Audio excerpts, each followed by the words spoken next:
Maraknya penambangan liar perparah kerusakan lingkungan. Banyaknya jumlah penambang liar atau pertambangan milik rakyat tanpa izin memperbesar potensi kerusakan lingkungan pada lahan terbuka. Hal tersebut karena mereka tak punya kewajiban mengikuti mekanisme peringkat kinerja perusahaan khusus tambang terbuka. Sekretaris Direktorat Jenderal Pengendalian Pencemaran dan Kerusakan Lingkungan Kementerian Lingkungan Hidup dan Kehutanan, Sigit Reliantoro, menyatakan kalau status lahan pertambang mereka berizin maka berwajiban mengelola lingkungan. Mulai proses pembukaan lahannya, olah limbah, dan sebagainya. Yang liar kan cuma bawa uang terus pergi, tidak peduli lingkungan rusak, ujar Sigit ketika ditemui CNNI Indonesia.com pada Rabu. Berdasarkan temuan investasi lahan terbuka KLHK 2005, terdapat sekitar 302 titik tambang milik rakyat yang terbesar di penjuru tanah air. Dari 302 titik tersebut, terdapat sekitar 202 titik pertambangan milik rakyat yang kedapatan tak mengantongi izin tambang. Sigit menyatakan, maraknya penambangan liar tanpa izin ini diakibatkan salah satunya karena kewajiban pemerintahan sebelumnya yang kurang terkontrol mengenai perizinan izin tambang kepada perusahaan-perusahaan. Kalau kebijakan dari awal sudah benar, toh tidak akan seperti ini. Dulu 5-6 tahun lalu, jojoran mereka keluar izin tambang akibatnya yang dirasakan baru sekarang ini, tutur Sigit. Menurut Kepala Seksi Penyusunan dan Kerjasama Direktorat Jenderal Pengendalian Pencemaran dan Kerusakan Lingkungan KLHK, Marta Dinata, minimnya pengawasan dan pembinaan bagi para perusahaan tambang oleh lembaga pemerintah terkait disebut terjadinya alasan maraknya kemunculan tambang liar milik rakyat.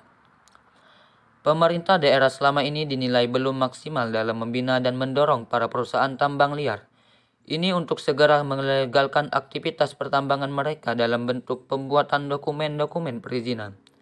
Marta menyatakan bahwa berdasarkan peraturan Kementerian Energi dan Sumber Daya Mineral, pemerintah daerah berkewajiban membantu pembuatan dokumen dan izin perusahaan-perusahaan tambang di wilayahnya.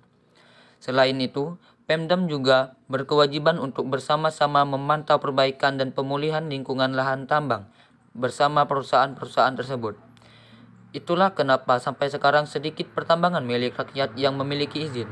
Karena jadi pemerintah daerahnya, mereka jadi merasa punya kewajiban untuk pengelolaan lingkungan, ujarnya. Hal tersebut lanjut Marta yang sedang pihaknya coba untuk membentuk aturan yang menjembatani agar tambang liar rakyat ini bisa memiliki izin. Kendala pemutihan lahan. Fokus Kementerian LHK terkait pencegahan dan pengendalian kerusakan lingkungan terletak pada pemulihan kerusakan lahan dan lingkungan yang disebabkan dari penambangan liar tanpa izin.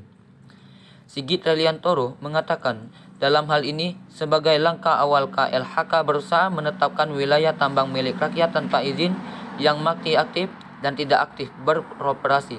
Bagi lahan tambang yang masih aktif, KLHK melakukan verifikasi kerusakan lingkungan. Kami punya tol dan program peringkat kinerja perusahaan Proper sebagai kinerja potensi kerusakan lahan yang memverifikasi kegiatan tambang perusahaan, ujar Sigit. Proper ini menurut Sigit sebagai pedoman verifikasi menentukan kriteria kerusakan lahan akibat aktivitas lahan tambang. Penilaiannya didasari indikator kerusakan. Jika perusahaan mendapatkan indikator kerusakan lahan di atas 40%, KLHK akan merekomendasikan untuk menutup dan pertambangan perusahaan itu. Jika penilaian perusahaan pada kriteria kerusakan lahan mencapai 20% hingga 40%, KLHK akan merekomendasikan bahwa perusahaan bisa tetap berjalan dengan syarat memperbaiki dan meminifikasi kerusakan lingkungan. Adapun jika penilaian kerusakan di bawah 20%, KLHK merekomendasikan perusahaan itu untuk memperoleh izin. Setelah berhasil melakukan verifikasi, KLHK bersama Pemda sempat membentuk kelembagaan di daerah pertambangan tersebut, yang nantinya memiliki fungsi pengawasan dan pemantauan guna melegalisasi kegiatan penambangan. Bagi lahan tambang tanpa izin yang sudah tidak aktif beroperasi lagi, KLHK melakukan penyusunan profil dan tata kelolaan pemulihan sebelum melaksanakan proses pemulihan lahan tambang. Lebih jauh, Sigit menyatakan pihaknya masih menemukan banyak kendala dalam proses memulihkan kerusakan lahan tambang tersebut. Sigit menyebutkan Biaya pemulihan lahan gambut sedikitnya membutuhkan Rp 2,5 triliun dan pemulihan tambang sekitar Rp 46 triliun. Sementara anggaran pemulihan lahan tambang hanya sekitar Rp 80 miliar.